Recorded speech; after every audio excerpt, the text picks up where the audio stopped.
Hello and welcome to the Armenian News Network, Groong Week in Review. This show was recorded on October 31st, 2023. I'm Asbed Bedrossian. And this is Hovik Manucharyan. And here are the major topics we'll touch on today. We'll talk about this old wine in new bottle thing, Pashinyan's new Crossroads of Peace brand. What is it? Then we'll discuss the second meeting of the 3+3=5 meeting in Tehran last week. Then we can't not talk about the ever-deteriorating relations between Armenia and Russia. How low can they go? Next, if you were to believe the news about all the defense deals Armenia is signing with the French and India, well, is this a thing or is this nothing? Turning our attention to Artsakh, what is the future of the 100,000 plus Artsakh refugees in Armenia, whose future remains up in the air, uncertain, and terrible?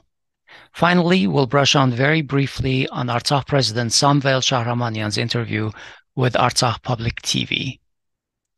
To talk about these issues, we have with us Tevan Poghosyan, who is the president of the International Center for Human Development. Mr. Poghosyan was an MP in the National Assembly between 2012 and 2017 with the Heritage Party. From 1997 to 1999, he served as the Nagorno-Karabakh Public Affairs Office Director in Washington, D.C.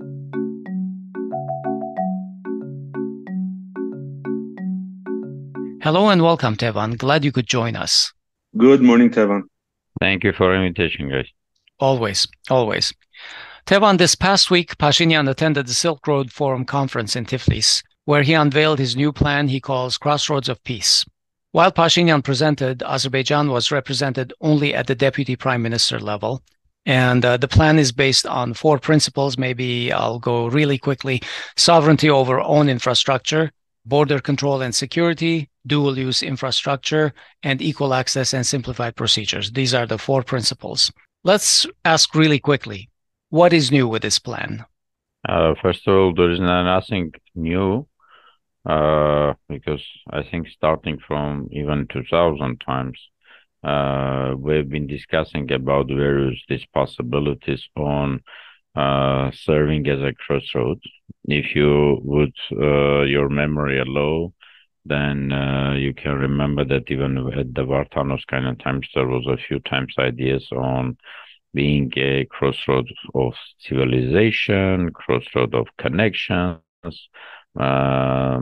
north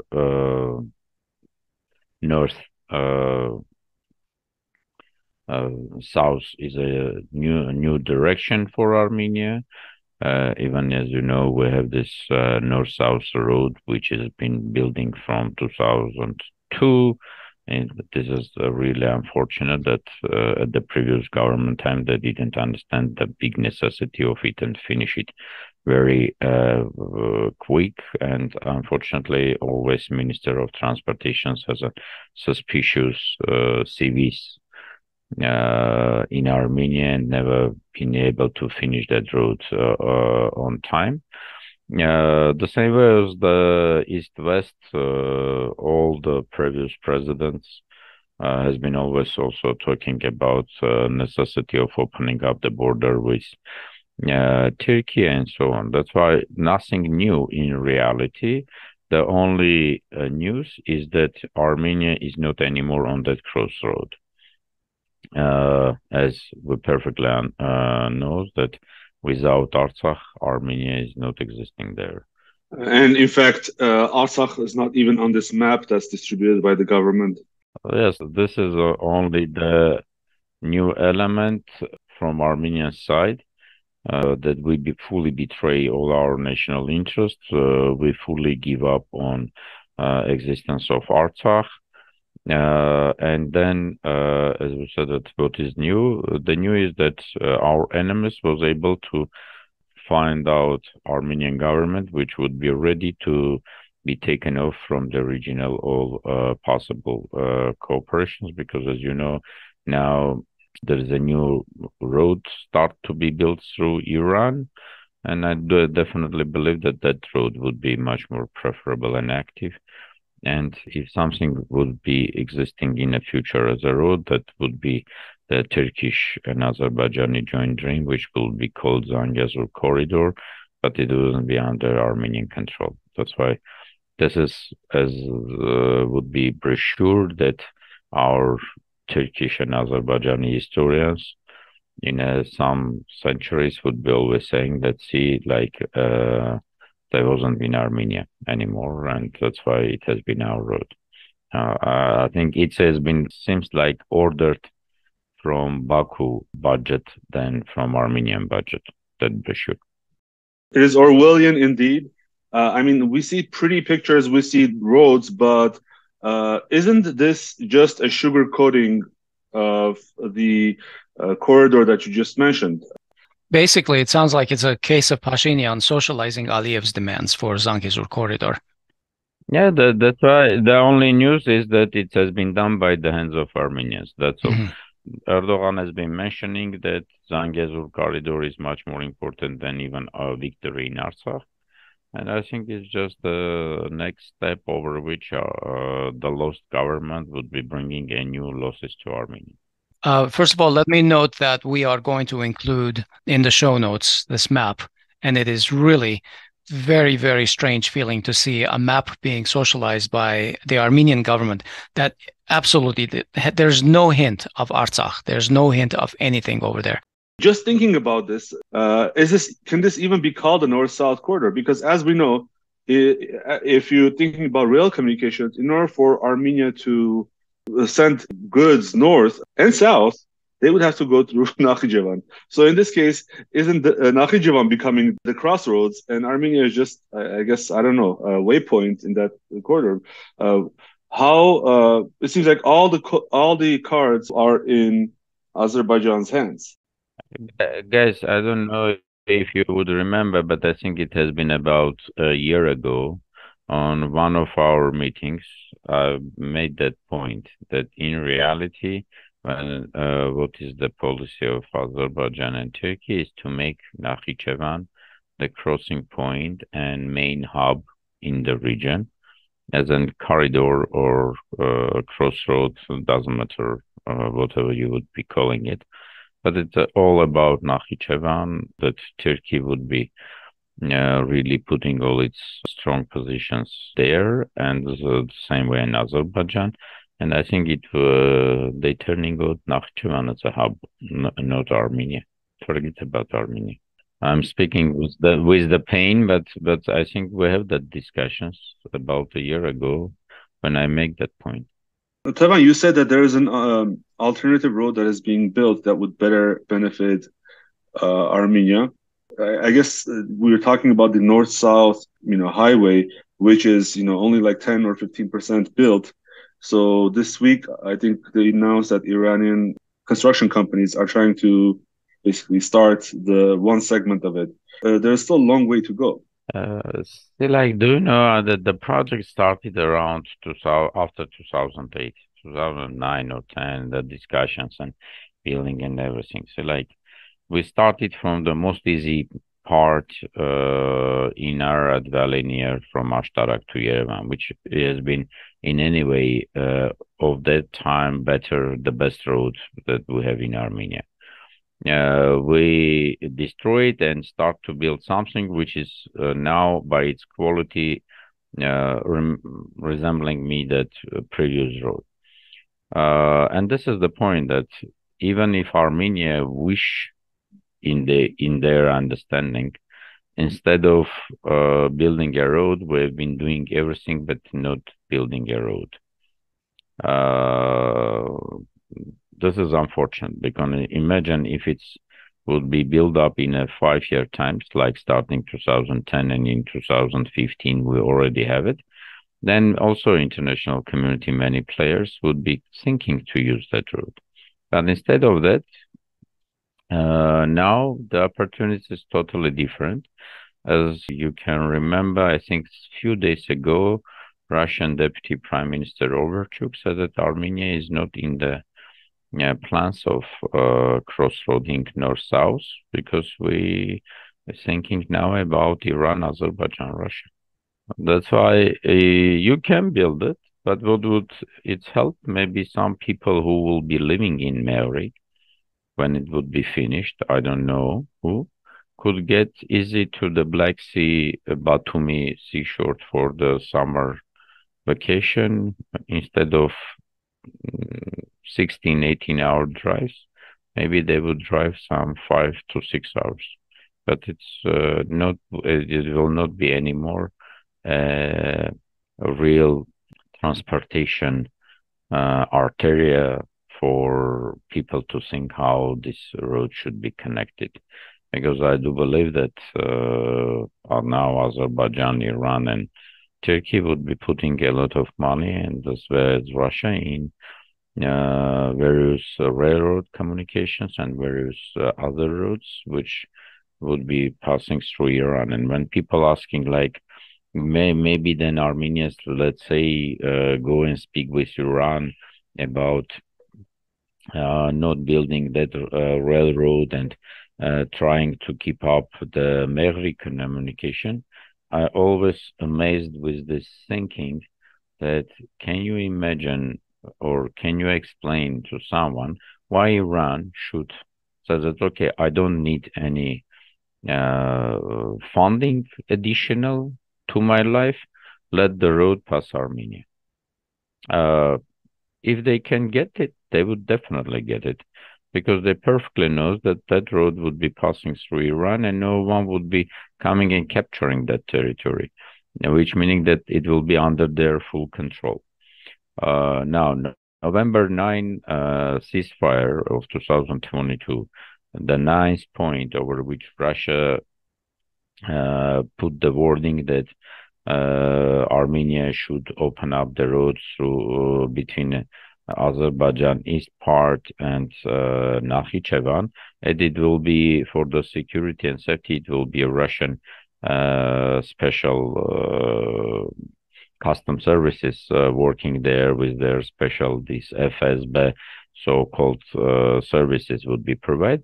What this point means is that Russia taking the control over the road.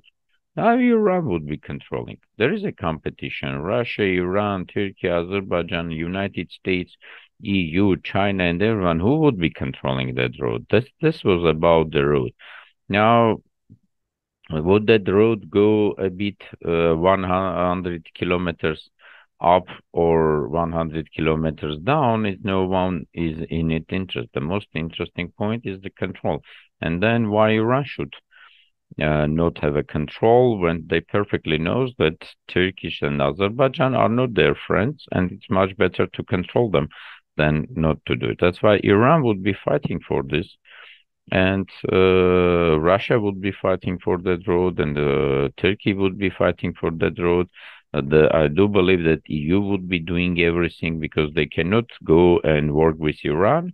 EU and America would be presenting that maybe we are interested in that road passing through Armenia. But then we have an West and Russia confrontation. And this is what is our situation now. That's why I don't believe, first of all, that Azerbaijan is interested in any peace agreement. Because why they need to limit their possibilities to take from Armenia whatever is possible, or immediately the whole Armenia before signing anything. Second, they imagine how long it would be the negotiations with the limitation and demarcation processes, and imagine who would be bringing now this investment there to put part. And second, Armenia don't have goods to put in that road.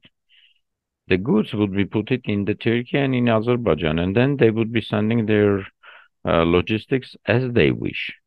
That's why it's not anymore Armenia decision over on anything of this road. The same way as Armenia has lost the whole sovereignty on using any part of its recognized territory.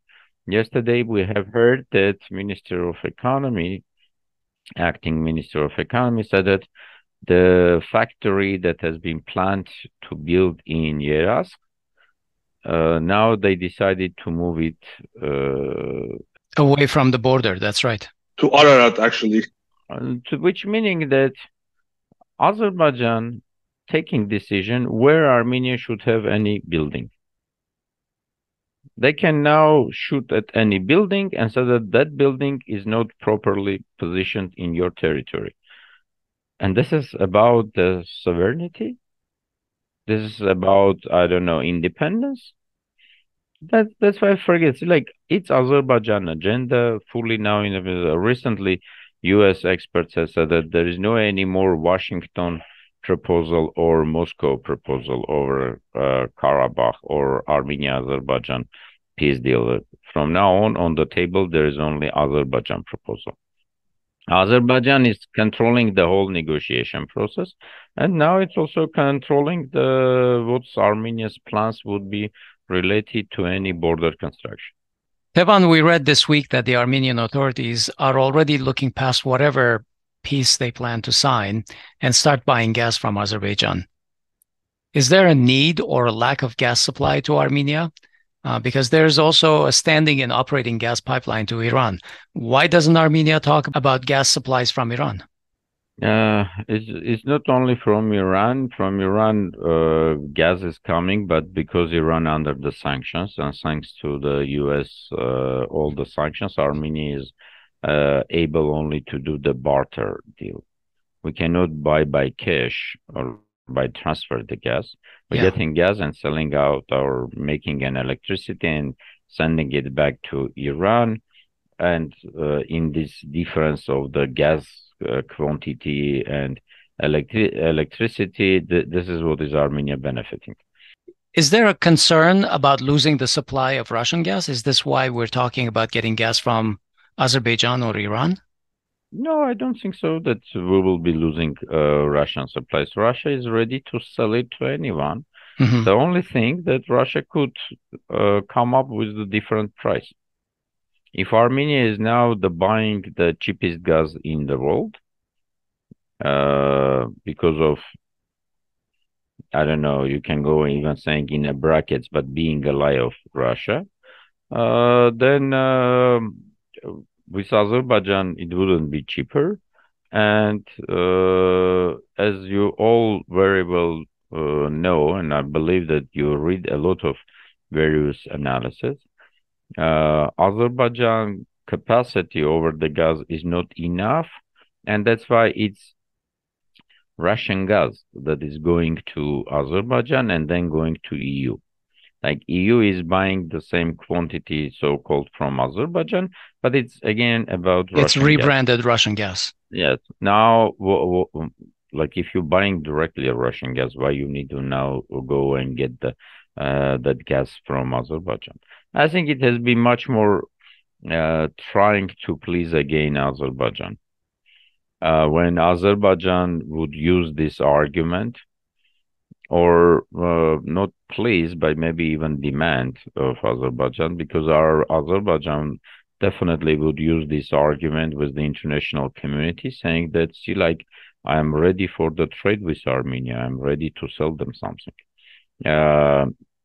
This is first, and second, Azerbaijan is building up infrastructure, because I don't know who would be paying for these pipelines to rebuild them, but this is an infrastructure which exists or will be renovated, and then Azerbaijan would use it full pipeline to send gas to Nakhichevan by its own means. And again, it's about Nakhichevan, even if Azerbaijan saying. That's why it's not about Armenia, and I think Armenian experts just simply, again, serving to Azerbaijan interests. Tevan, if you remember, the 3+3 format was initially pushed by Iran, Russia, and Turkey as a means to keep important geopolitical decision-making in the region. The first meeting was held in December 2021 in Moscow. And so nearly 2 years later, it seems that regional forces are trying to rekindle the project, and thus a meeting in Tehran was held earlier this week or last week. This time, as in the first time, Georgia refused to participate. Yet the remaining players keep calling it 3+3 and pretending that Georgia is a part of it. We're not aware of any declarations made. And in fact, the only memorable thing to me was this photo where it shows that, them walking with Lavrov and Abdullahian in the back, clearly engaged in a conversation. Similarly, Fidan and Bayramov engaged in a conversation by themselves. The only ones who seemed to be out of place was Arat Mirzoyan, walking all alone, looking disgruntled and disheveled. But maybe there's more to this than it meets the eye. So I wanted to ask you, what is your thought on the 3+3 platform? Is it still a viable project? And should Armenia take part in it? Because initially we had trepidations because we thought that this was, a way to push the West out. But after the, war in Ukraine and lack of engagement from the West in terms of real, investment in terms of projecting force, it seems like we're doomed to be part of this. So, is it in the interest of Armenia to participate in this? But first, is this even a viable project? Any project viable when the interests are really matching with each other. 3+3 could be a viable project if, imagine, I don't know, there never been a genocide, there never been a Karabakh war. Armenia would have been a territory of 42,000 square kilometers. Georgia would be in its size. There wouldn't be any historical points, and there wouldn't be any competition between the East and West, meaning like Western Russia or something like this on this territory, China and everything. That's why there is a scenario over which it could be, but we don't live in that scenario. First of all, the mathematics of 3+3, as you said, that starting from 2021, a new political mathematics invented. It's 3+3, but which is equal to 5, which meaning Georgia is not participating. Neither at that time nor this time, Georgia representative didn't went there, and I don't think that for the long time they would be coming. Georgia, on this case, I think, would be really trying to keep up its relationship with West and try to show that they have some kind of a small sovereignty and that they are not betraying this. And that's why Georgia will, as of this moment, on the first in 2021 has been always accepted as the West interest bringer, who would bring to this table the interest of the West. After this 2 years passed, I think Armenia has been in this capacity and role, and that's why, as you mentioned, all other fours has been showing their attitude. Neither Russia is interested in the West interest, nor the Iran, and I don't think that Turkey and Azerbaijan is very much interested to getting other interests, while they trying to take the championship in this initiative. Iran would be, that's why, proposing its championship. Russia would be definitely next time working on its championship, and they're trying to take the West in general from the much wider, bigger regions. So like in the small South Caucasus region, if we're taking it as a region, Georgia and Armenia are okay with West, which is not really good for Iran and Russia or interest. And that's why they're trying to close the circle by bigger circle, meaning Iran, Turkey, Russia. This is about 3+. So it's 2 rounds. One included within the another one. And that's why I don't think that besides of discussions, meetings, like they've been sitting in a whole day discussing, and on the next day you're seeing how the Ministry of Foreign Affairs has been calling with each other, which meaning that even if there's some discussions, decisions has been taken back in the capitals. That's why ministers went back, presented something else. But the moment when it would be taken as a bit organization, which could be a bit really of interest of everyone. I do believe that circles will be growing, because I believe that China would be starting to presenting its own interest. Some other countries would be also saying that maybe we are also interested in joining you. In reality, this is much more, in my view, ideas of Russia, Iran, and Turkey trying to show that the world is not anymore unipolar, that there is a new polar coming up, or it's multipolar, not only by US, China, Russia, EU, but it's also another polar which is now trying to appear, which could be called like Caucasian, or I don't know, South Caucasian or something like this. And we will be taking our decisions on our own. Right. It's much more political message than the really economy and everything. Yeah, this basically matches my own understanding. So the relations between Russia and Armenia continue to deteriorate. This week, each country summoned the other's ambassador to file complaints about their country. Pashinyan appears to be rejecting Russia's offer to mediate so-called peace treaty, as we discussed earlier, and implying that Armenia doesn't need maps from the Russian general staff. Instead, Pashinyan suggests that maps exist both in Armenia and Azerbaijan that can help this process. Meanwhile, it's evident that Aliyev has no further interest in continuing negotiations mediated by the West. He's more interested in a direct negotiation, or maybe mediated by Georgia, who is in a much weaker position than Azerbaijan, and so it's not clear what benefit they could provide as a mediator. I know we keep asking every week, Tevan, but how low can things go between Armenia and Russia? As in two asymmetrical players, it's always, there is this natural law that weaks are always losing to the strong one. Now, when we think how low it could go or something else, it's depending not on the way that this is a sport competition, guys. It should be like how in Armenian interest not to get to the level when it will be fully losing everything. Yes, on this level, it's not the ideas. So like West called Pashinyan after 2020, November 9, and considering that, oh my God, we lost to Russia. Russia has been negotiating all this or mediating this ceasefire. You know, we're proposing you a new scheme. Let's lower a bit level on Karabakh issue, and the whole world will unite and support you, that the rights of Artsakh Armenians and their kind of something we would provide. How low it went now as a result? 0. The same would be there. When you're saying how low it could go, is not the mathematical level. Let me say that from 10 to 0.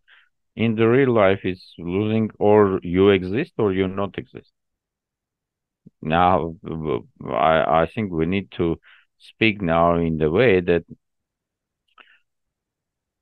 isn't it really that Armenia is fulfilling, or today's Armenian government is fulfilling whatever the Russian president wish?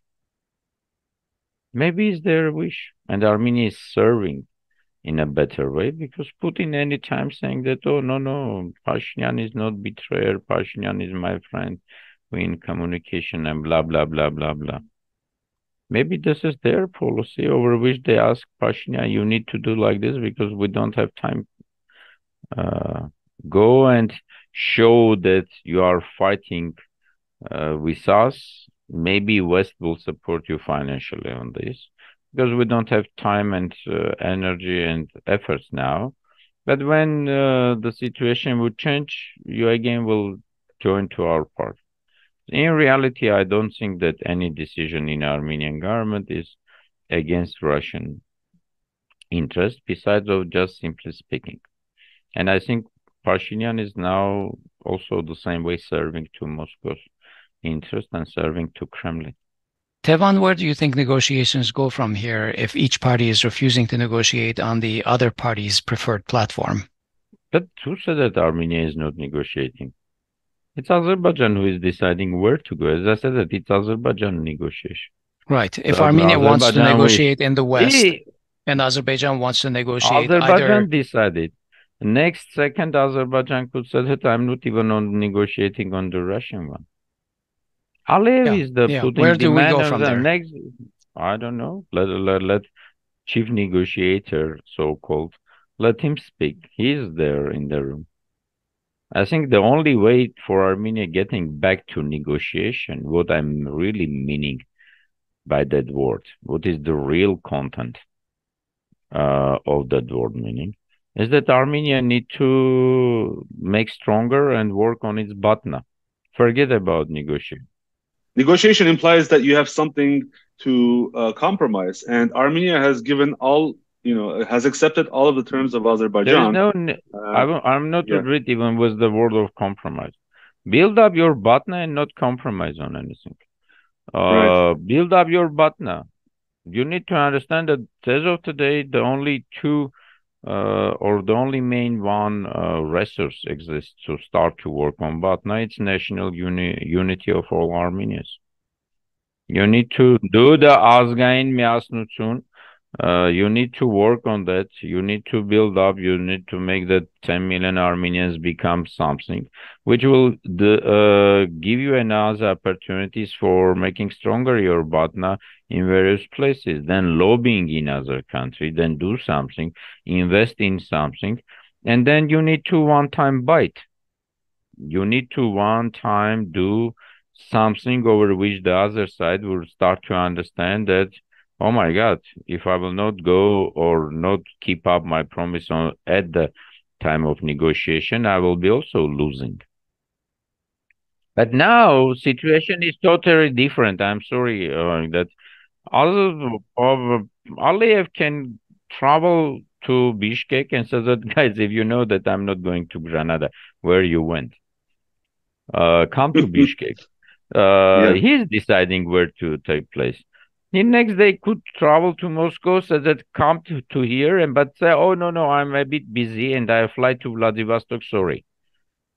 Aliyev is playing his own game because he's not have any interest in this part.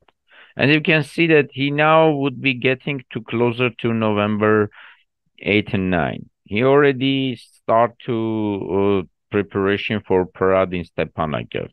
He already start to do something like this. He would pass that point. He would put the Armenians in a bad psychological situation. He would tease Armenians. He would do everything by the November part.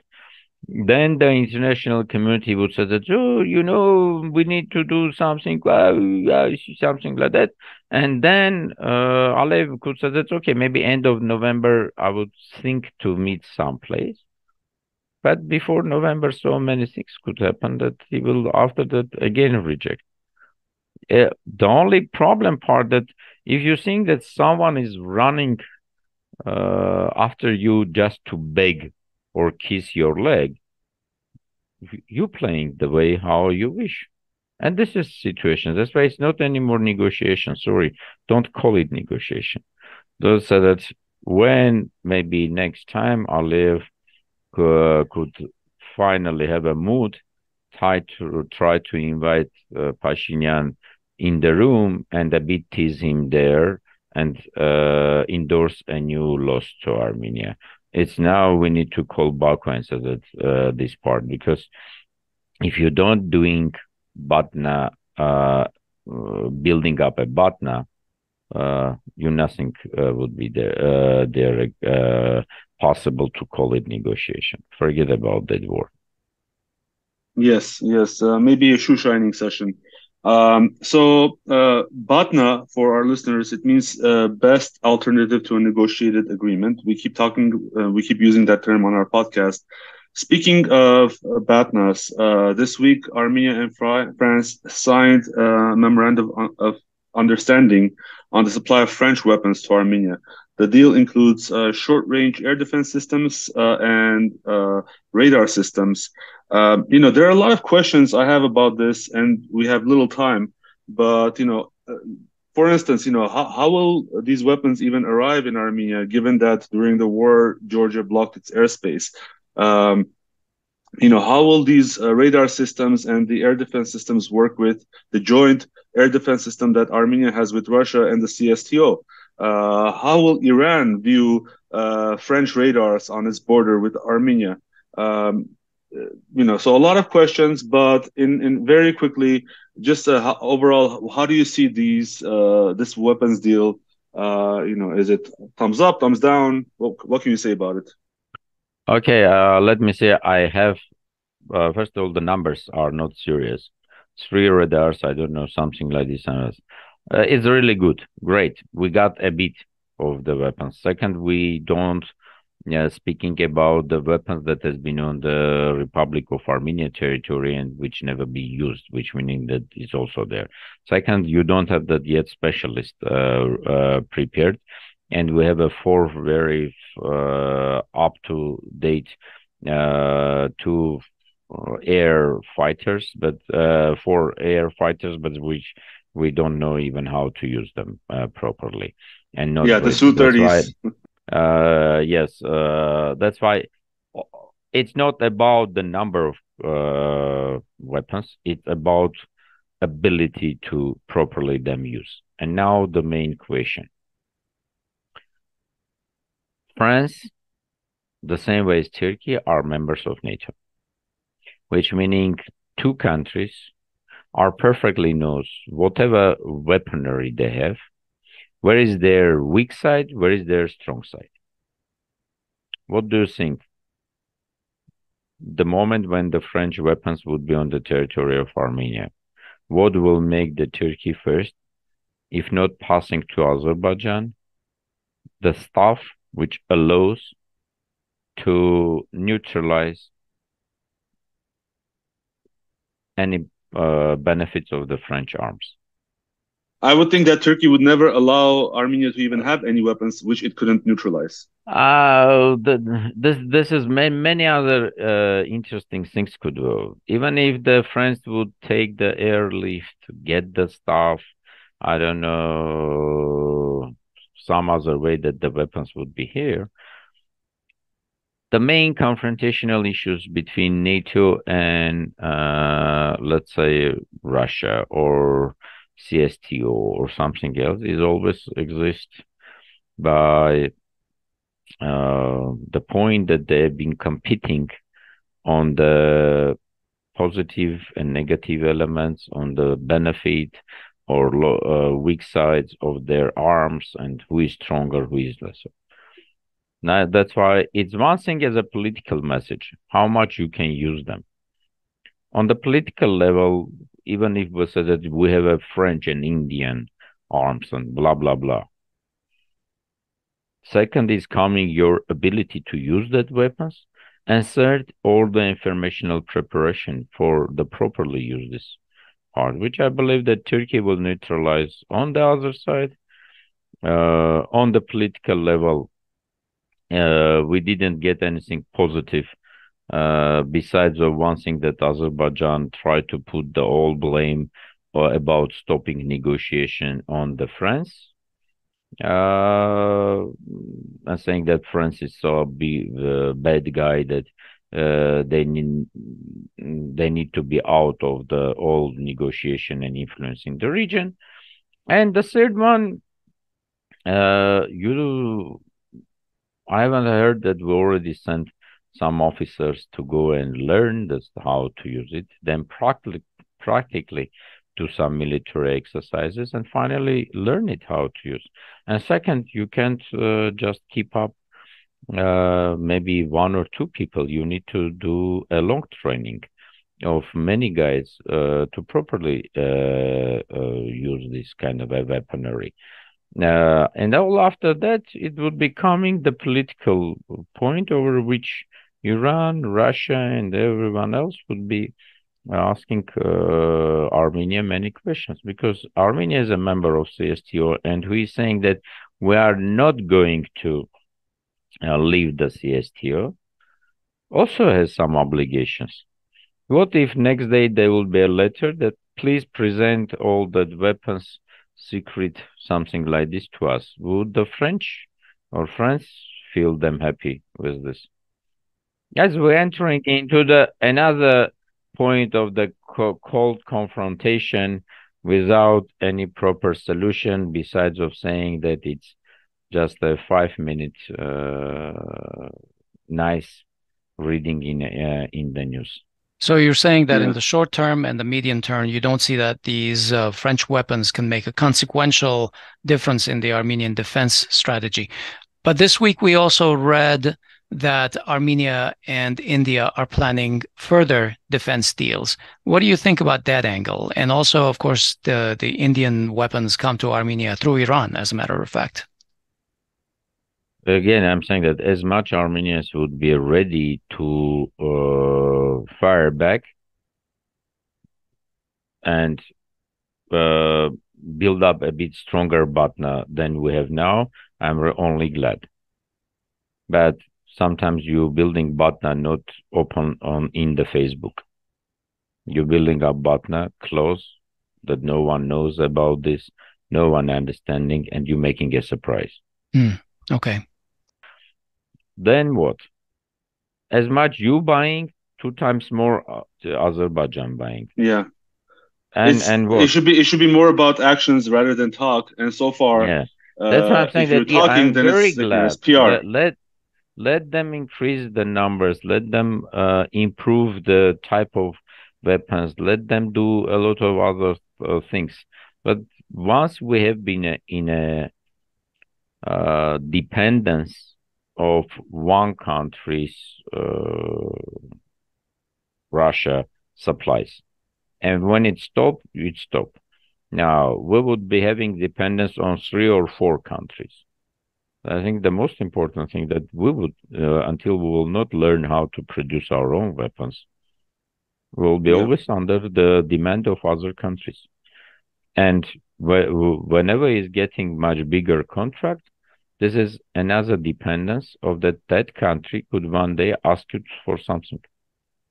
Yeah, exactly. Do we know what would be Indian interest to ask from Armenia something? Yeah, we don't. Well, I don't. Anyway, I think that these are very interesting questions, and we will, of course, talk about them again. Moving on, the government this week, we keep. It's very easy with the way that the refugees from Artsakh have been dispersed around Armenia. It seems like seemingly sweeping them under the carpet. It's very easy to forget that Armenia has a huge refugee problem. We have a problem of welcoming and keeping 100,000 or more Artsakhtsis in Armenia, keeping them Artsakhtsis and keeping them in Armenia, not forcing them to leave. So this week, the government of Armenia introduced regulation to give those who fled Artsakh a specially protected status. We've heard different things in the media about this. So it's obviously explicitly it's not a refugee status, even though the government of Armenia said this effectively is a refugee status. But if it's a refugee status, why not explicitly say it? What does specially protected even mean? Aren't Artsakhtsis Armenian citizens? Really. Can you talk about this a little bit more? I really don't know what is the real, because it's not properly communicated. If it's a refugee status, then meaning that, and Armenia recognizing them as a refugee, then Armenian government has a law on refugees. And then the whole law on the protection should be referred to these people, with the social support, with payments, with the apartment provision, with the free health care, free education care, and something like this. We have a very, very interesting law on the refugees. If it's the way that, we're giving you a refugee status or this temporary protected status, but you know what? Go and find your job. Go and find your home. Go and find yourself. Then it's no one understand it. If this is a politically would be used to take from international community a lot of funding and distribute to people from Artsakh, I don't know what is the really backing of this policy. If this is not to fulfill obligations as all Artsakh Armenians have an Armenian passport and Armenian citizens, trying to show something is totally different policy. If this would be used in the future as a political stuff, something like this, or if this is demand of Azerbaijan on issues that, try to give them a hard time that they will leave the whole region, and Armenian government decide to give them a hard time by changing first towards this side, then asking that, then not paying pensions, then not paying salaries, not taking care of them or something. It is totally different issues. But honestly, I don't know this. And until it's not communicated properly, I think it's just giving a hard time to people from there, keeping them under another situation of unpredictable future. See, like starting from ceasefire of November 9, people of Artsakh went back to Karabakh, to Artsakh Republic, start to live with some dream about the future. Step by step, Nikol Pashinyan has been making statements at National Assembly and all other places and deepening unpredictability when people living without understanding what is next day for their future. Negotiations has been getting worse, and for more than 3 years, these people never knows what is their future. And finally, they listen that Armenia is not anymore their security protector, and even if the Azerbaijan next day would be killing all of them, Armenian militaries or Armenia nation will not go to support them, which was been the case of September 19 and 20.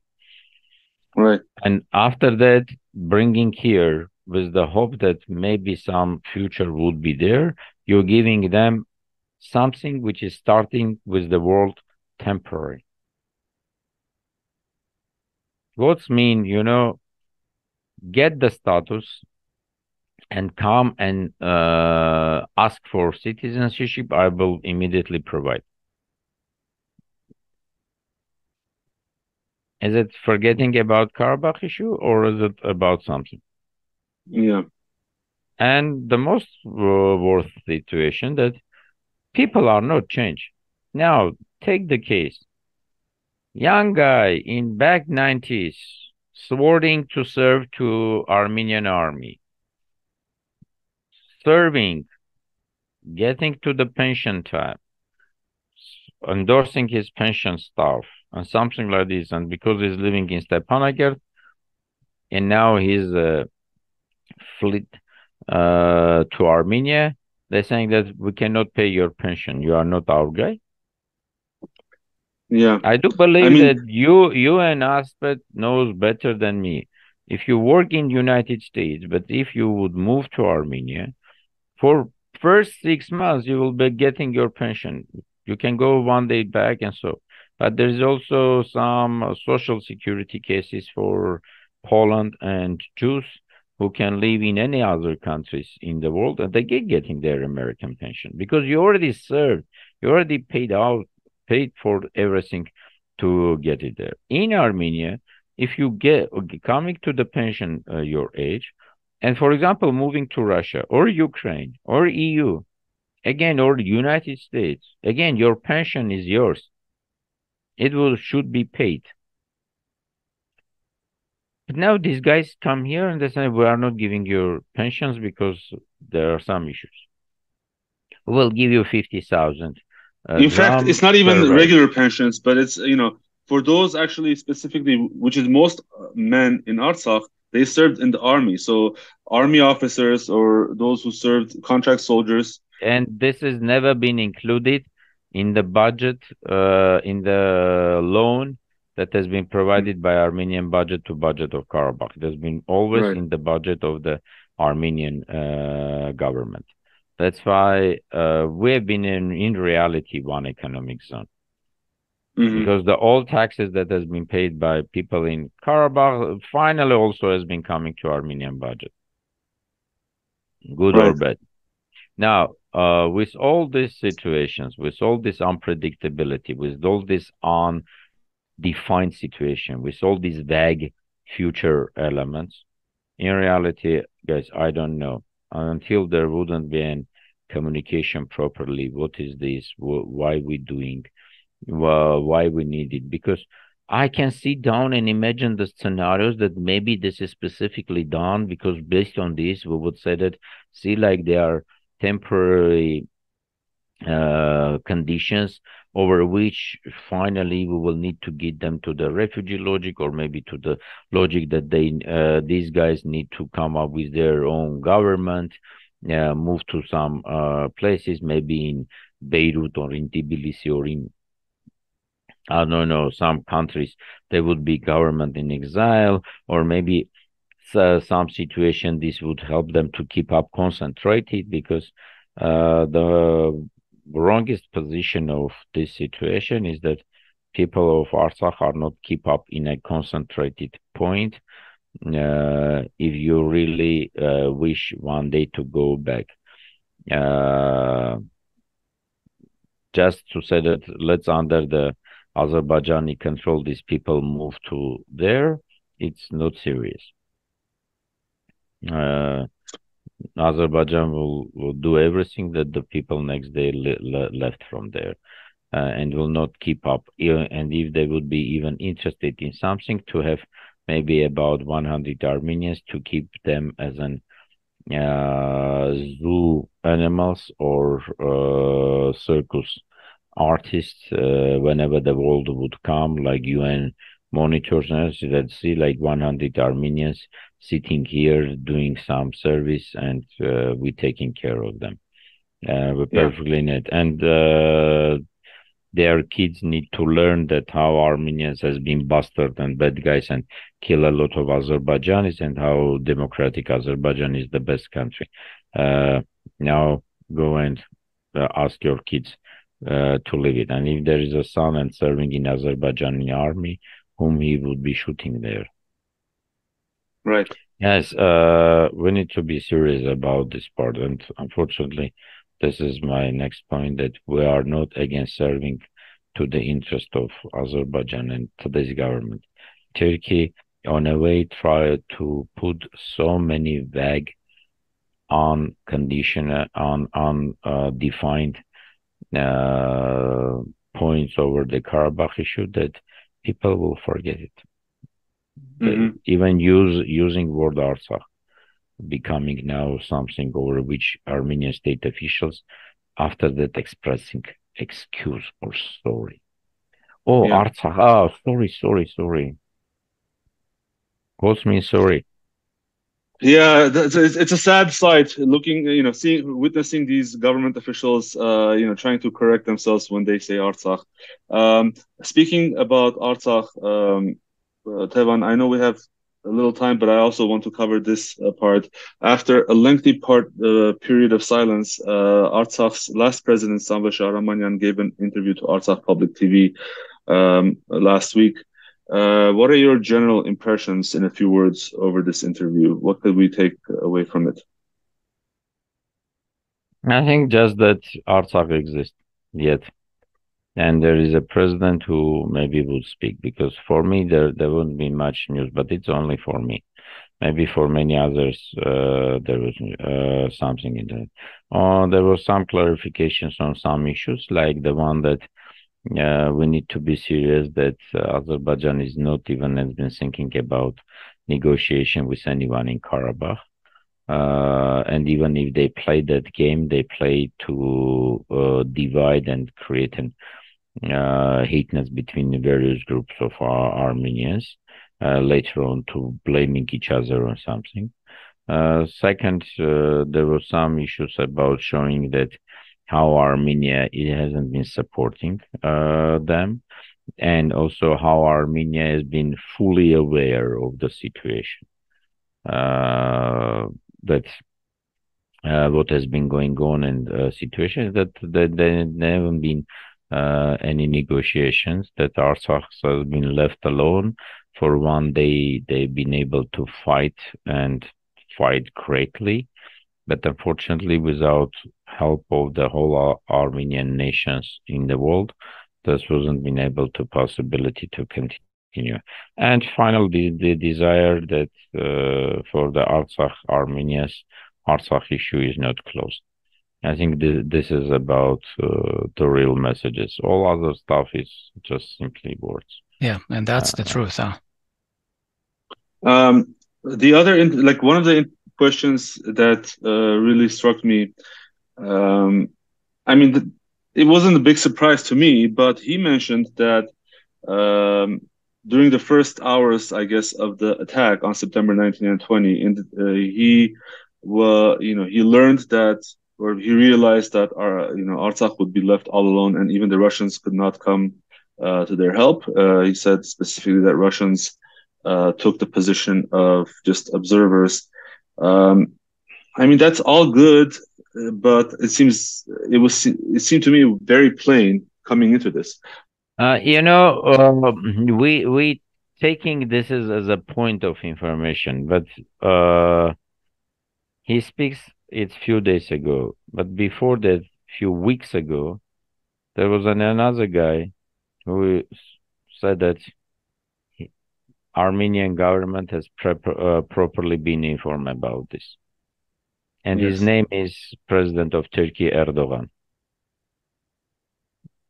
Now, if you're taking that Erdogan saying that we have warned Armenian government or we informed them, Prime Minister knows about this policy. Previous to that, we have learned that spokesperson of the Ministry of Foreign Affairs of Russian Federation, Maria Zakharova, said that we have been informed by Azerbaijan few minutes before that time. Mm-hmm. And something like this, and Russia will do nothing? Definitely. Because Russian presence in Karabakh, guys, one more time, it's military presence. Militaries are fulfilling command. But command is not accepted in the spot. Commands are accepted in capitals, in chief of staffs, in ministries, and going down. That command has been accepted not in Stepanakert, but has been accepted in Moscow, in Kremlin.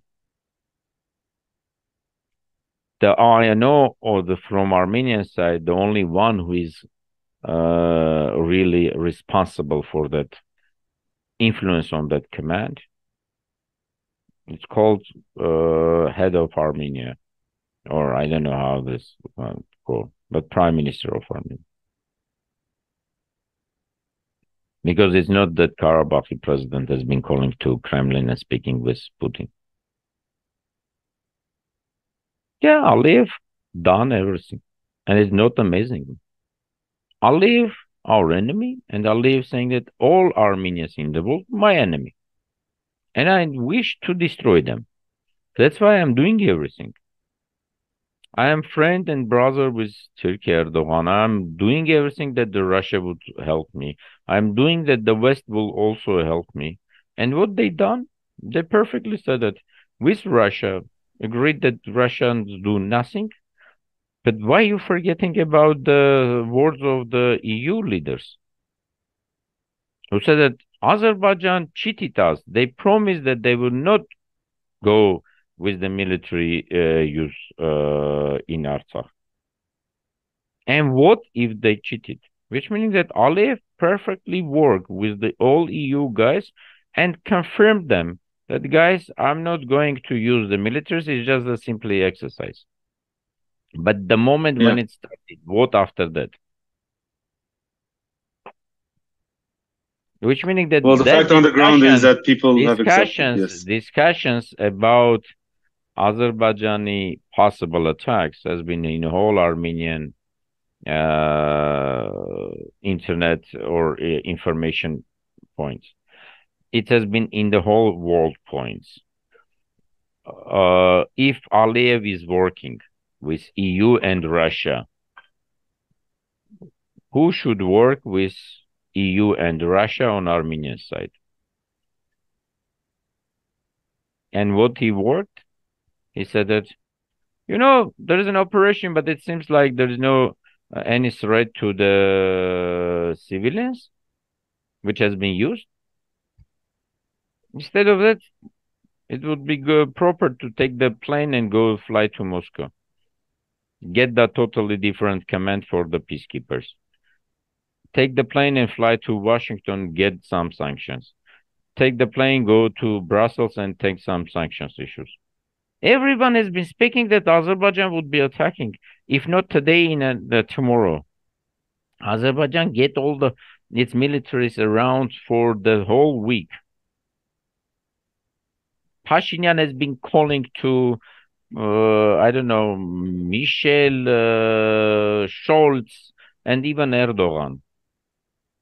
Instead of calls, go and work with them until you will getting that. That's why don't be amazed why Russia behave like this.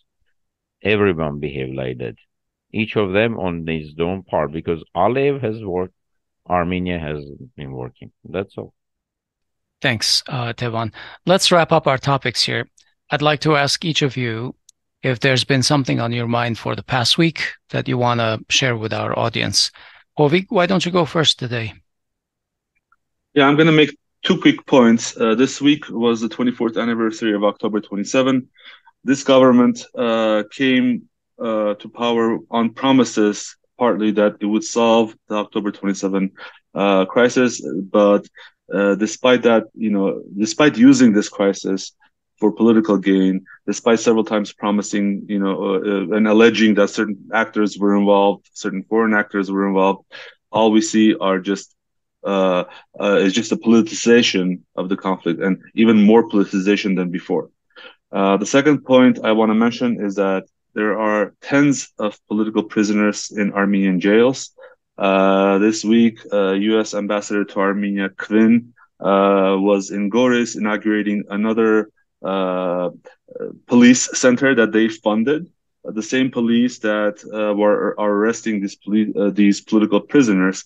Among them Grigory Khachaturov, among them Armen Ashotyan, and this lady who few people know about, Datevik Virabyan, or they call her Datev Artsakh, mother of 2 children, 2 minor children.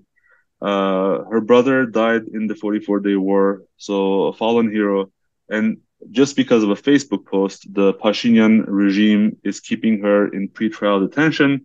Apparently, she's such a danger to society that she has to be locked up.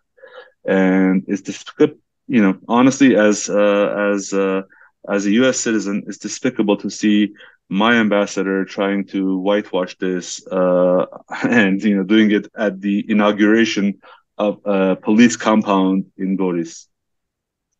Tevan, any thoughts you'd like to share? The only one thing that, guys, I don't have short solutions, but for the long solutions, I'm kindly asking you, educate your kids, grandkids, next generations with the real story of Armenian nation and dream, and with the real demand that one day we need to rebuild our homeland, restore it and rebuild it, our homeland. Don't consider that everything has lost. But for that, we need to work hard and work with our coming generations, properly do. If we missed up our best to the properly keeping up whatever our fathers and fathers give to us. But now it's turned us that we need to change our style of life, thinking of life, and trying to invest in a future for the national dream preserve. Or another way, it will be just simply the prophecy of our national hero, Monte, that by losing Artsakh, we will turn the whole last page of Armenian history. Let's not fulfill that last page with what's our enemy's wishes, and instead of that, let's think about how to turn that last page back and get the Artsakh back. Okay. Thank you, Tevan, very much for joining us today. Thank you. Thank you, Tevan.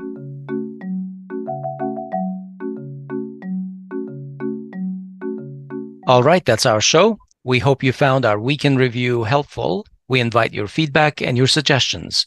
You can find us on most social media and podcast platforms. The links are in our show notes. Talk to you next week.